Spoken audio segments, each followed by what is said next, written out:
Mon nom est Cédric, je suis un bodybuilder naturel de 26 ans, j'ai bientôt à mon actif 9 ans de pratique, 9 ans que j'essaye d'atteindre l'excellence physique.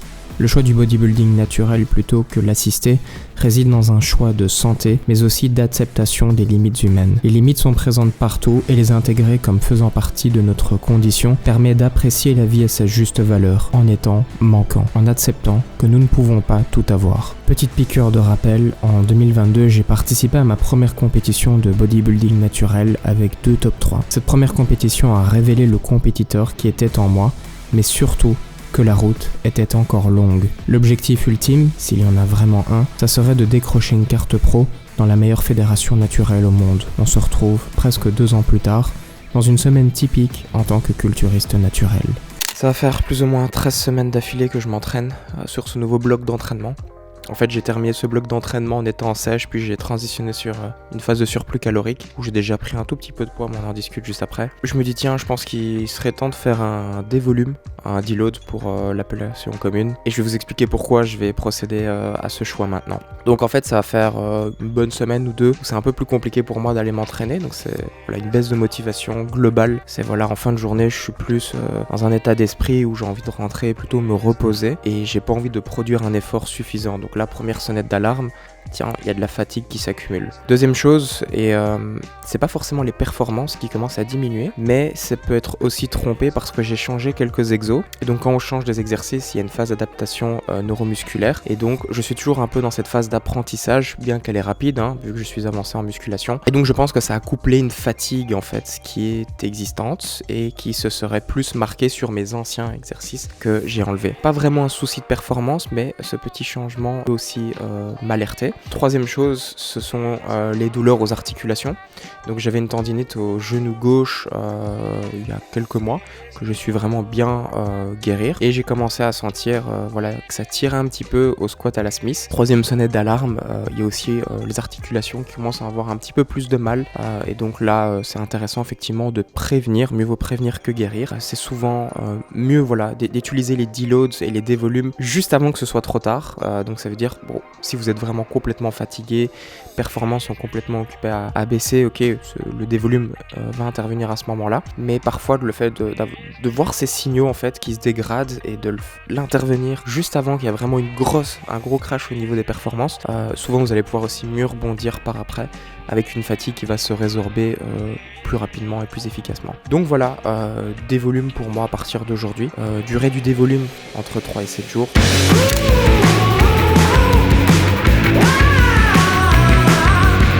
Et voilà, on se retrouve pour le petit brunch du dimanche. C'est important effectivement d'avoir la notion de flexibilité, de varier ses aliments. Moi j'hésite pas à taper dedans, à me faire des œufs avec des lardons, un peu de mayonnaise dedans, pain perdu, protéiné bien sûr, on met beaucoup plus de blanc d'œuf. Et donc c'est possible de vivre comme ça, et je vous encourage de vivre comme ça. Ce qui est important, c'est de pouvoir allier plaisir et progrès ensemble. J'arrête pas de le répéter, mais c'est super important, c'est comme ça que vous allez tenir sur le long terme.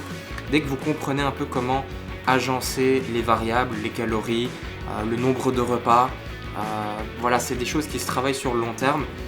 Bien sûr, c'est important de traquer ses calories et d'apprendre beaucoup de connaissances sur les aliments. Du coup, je vais vous faire un petit test en direct.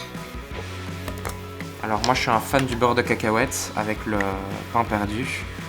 J'espère que c'est bon maintenant, parce que sinon j'aurais l'air un peu validé de ouf. Première séance de dévolume, donc je diminue le volume de 2 tiers, et pour chaque série effective, je suis entre 1 et 3 répétitions en réserve. Le fait de maintenir légèrement du travail effectif me permet de ne pas perdre mes adaptations et de maintenir mes performances lorsque je termine le dévolume. Petit compte rendu de mon nouveau split, je fais un focus bras-épaules pour le moment. Je suis sur une séance pec-dos le dimanche, bras-épaules le lundi en volume très minimum, jambes focus chaîne postérieure le mardi, jeudi j'ai haut du corps focus triceps et épaules, et je termine par vendredi une séance jambes focus quadriceps.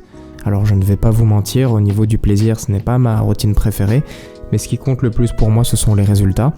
Je suis vraiment orienté par les résultats. Ce qui différencie un pratiquant amateur d'un compétiteur de haut niveau, c'est qu'en fait le dernier ne s'entraîne plus pour le plaisir ou le bien-être, il est seulement orienté par le résultat, optimiser et doit donc savoir mettre de côté le plaisir. L'idéal en fait serait de prendre du plaisir sur ce qui est optimal, ce qui peut se travailler, notamment lorsque le physique bouge dans la bonne direction, alors que le plaisir est moins au rendez-vous. Je suis plus que tenté de retourner sur un de mes anciens splits où je focus les pecs et le dos, mais sur le long terme, cela ne va pas vraiment me convenir au niveau de mes objectifs de compétition et de l'idéal physique que je me représente. Je vais encore me laisser jusqu'à fin de l'année pour avoir l'opportunité d'évaluer mon physique et si les progrès vont dans la bonne direction.